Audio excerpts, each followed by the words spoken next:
I have observed the burden placed by God on human beings in order to perfect them. Aware si Lord sa imuhang kabug-aton actually.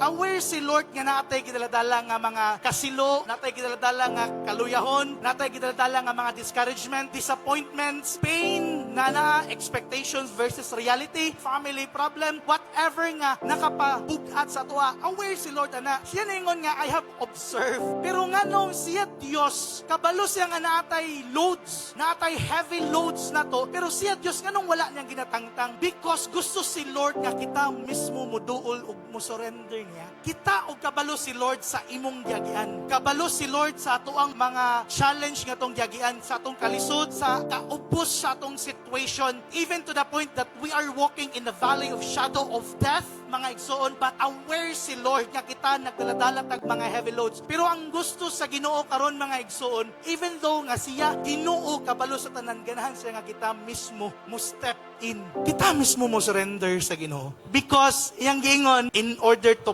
perfect us. Amen.